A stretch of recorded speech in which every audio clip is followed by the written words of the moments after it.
Permatasari NIM A1A02209 dari Prodi Pendidikan Bahasa dan Sastra Indonesia. Saya di sini akan menjelaskan tentang manajemen pendidikan.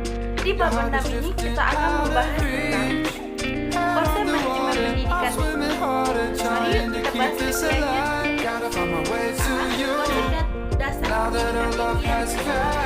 Menurut Idrajit dari Joko Parano tahun 2006, istilah pendidikan tinggi dan perguruan tinggi saling bertentangan dengan anggapan mempunyai arti yang sama, sedangkan sebenarnya mempunyai arti yang berbeda.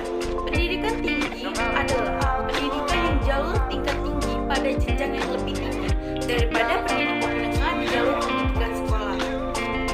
Satu, konsep pendidikan tinggi. Menurut peraturan pemerintah Republik Indonesia nomor 60 tahun 1999 tentang pendidikan, tujuan pendidikan yaitu A. Menyiapkan peserta didik menjadi anggota masyarakat yang memiliki kemampuan akademik atau profesional yang dapat menerapkan, mengembangkan, dan memperkaya hafalan ilmu pengetahuan, teknologi, dan kesenian. B. Mengembangkan dan menyebarluaskan ilmu pengetahuan teknologi dan kesenian serta mengupayakan penggunaan untuk meningkatkan taraf kehidupan manusia dengan memperkaya kebudayaan nasional. Menurut Idrajat dan Joko Paranoto 2006, pendidikan tinggi terdiri dari pendidikan akademik dan pendidikan profesional. Pendidikan akademik merupakan pendidikan yang diarahkan terutama pada penguasaan ilmu pengetahuan, sedangkan pendidikan profesional itu sendiri merupakan pendidikan yang diarahkan terutama pada kesiapan penerapan keahlian tertentu. Dua, perguruan tinggi menggelarkan pendidikan tinggi atau pembelajaran, penelitian, serta pengabdian pada masyarakat. Pendidikan tinggi merupakan kegiatan dalam mengupayakan menghasilkan manusia terdidik seperti kriteria yang sudah disebutkan di atas. Penelitian merupakan kegiatan telaah kaidah dalam upaya menentukan kebenaran dan atau menyelesaikan masalah. Dan ilmu pengetahuan, teknologi atau kesenian. Perguruan tinggi dapat berbentuk akademik, politeknik, sekolah tinggi, institut, dan universitas. Selanjutnya B. Penyelenggaraan pendidikan tinggi. Pedoman pengelolaan perguruan tinggi terdiri atas dua, yaitu 1. Yuridis atau hukum dan perundang-undangan yang terdiri atas Undang-Undang Nomor 20 Tahun 2003 tentang Sidiknas, Undang-Undang Nomor 12 Tahun 2012 tentang Dikti PP Nomor 4 Tahun 2014 serta Permendikti Teori dan Ilmu Peraturan Pemerintah Nomor 60 Tahun 1999 tentang pendidikan. Tinggi mengatur bahwa penyelenggaraan guru tinggi yang dilakukan oleh masyarakat haruslah berbentuk yayasan atau badan bersifat sosial. Ketentuan tampaknya dimaksud untuk memberikan status hukum pada penyelenggaraan pendidikan tinggi. Pengetahuan berupa buku, karya ilmiah, jurnal, atau hasil penelitian lainnya. Manajemen perguruan tinggi. Menurut Idrajat dan Joko Paranoto 2006, ada beberapa aplikasi fungsi manajemen dalam manajemen perguruan tinggi, yaitu salah satunya perencanaan. Perencanaan program kerja termasuk perencanaan anggaran bukan merupakan hal baru bagi perguruan tinggi, baik perencanaan ilmiah 5 tahunan maupun perencanaan tahunan lainnya. Yang kedua, perorganisasian. Fungsi perorganisasian termasuk fungsi pengisisan staf yang sesuai untuk setiap tugas atau kedudukan. Yang terakhir adalah penggerakan, aktuanting. Tugas penggerakan atau aktuanting adalah tugas menggerakkan seluruh manusia yang bekerja dalam suatu perguruan tinggi agar masing-masing pekerja yang telah ditugaskan dengan semangat maupun maksimal. D. Dimensi makna perguruan tinggi. 1. Dimensi universitas terkenal sebagai pusat kreativitas dan pusat penyebaran pengetahuan bukan demi kreativitas sendiri, tapi demi kesejahteraan umat manusia.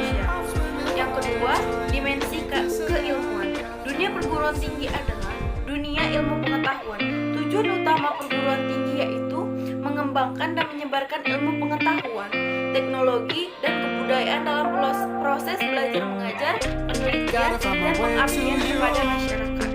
Yang ketiga, dimensi pendidikan. Dimensi pendidikan sendiri di proses pembelajaran mahasiswa diusahakan menjadi orang yang belajar terus-menerus. Proses pembelajaran umumnya informal. Yang keempat, dimensi sosial. Dimensi ini termasuk penemuan ilmiah dan penemuan teknologi telah menciptakan pertumbuhan ekonomi dan industri yang sangat besar. Dan yang terakhir adalah dimensi korporasi, yaitu perguruan tinggi memberikan jasa kepada masyarakat berupa pendidikan tinggi dalam bentuk proses belajar mengajar dan beberapa penelitian. Bagian yang terakhir yaitu perguruan tinggi dan tantangan globalisasi. Perlu kalian ketahui, globalisasi berpengaruh pada semua tingkah laku manusia yang berdampak dalam tingkat berbeda pada budaya, masyarakat, dan manusia. Ada 4 aspek globalisasi, yaitu perdagangan, pergerakan modal, pergerakan orang, pengetahuan,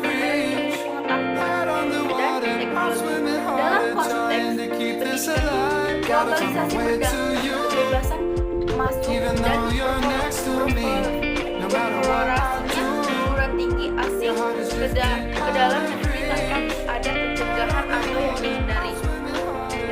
Menurut Atkinson 2011, globalisasi bagi perguruan tinggi pun merupakan kekuatan yang mengubah perguruan tinggi dari suatu institut yang memonopoli ilmu pengetahuan menjadi suatu lembaga dari antara sekian jenis organisasi yang menyediakan informasi, dan dari suatu institut yang selalu dibebasi oleh waktu dan geografi menjadi suatu lembaga tanpa batas.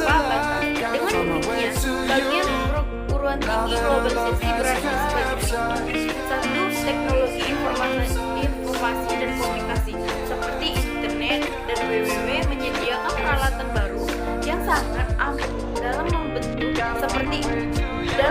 jaringan global untuk mengajar dan riset. Yang kedua, dalam lingkungan baru, suatu organisasi baik universitas maupun jasa informasi yang lainnya dapat memenuhi kebutuhan. Yang ketiga, universitas sudah tidak memonopoli produksi ilmu pengetahuan. Dan demikian, di perguruan tinggi ada dampak yang perlu diantisipasi dan tantangan yang perlu dihadapi, yaitu sebagai berikut. Yang pertama, tantangan pada pengelolaan. Setiap negara harus membuka diri seluas-luasnya terhadap masuknya perguruan tinggi, penelitian, dan sebagainya tanpa hambatan sama sekali dalam bentuk apapun. Yang kedua, tantangan pada proses pembelajaran dalam proses belajar mengajar. Globalisasi mengubah cara belajar mengajar dari bertatap muka dan melalui hubungan personal antara dosen dan mahasiswa menjadi hubungan maya dan non personal melalui internet dan video jarak jauh. Seperti yang kita lakukan saat ini, kita membuat video pembelajaran tentang manajemen pendidikan. Ini termasuk dampak globalisasi yang kita dapat.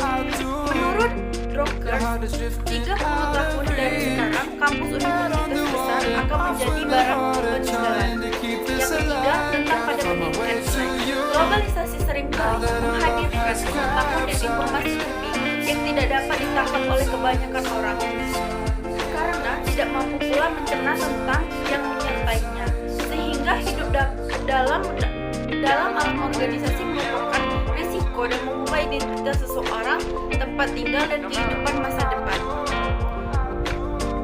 Jadi, globalisasi itu sangat mengubah pengaruh hidup kita dari zaman kita yang tidak bisa memakai internet ke zaman yang sekarang kita bisa melalui semua akses internet itu. Tanpa terkecuali kita melakukan hal yang berbau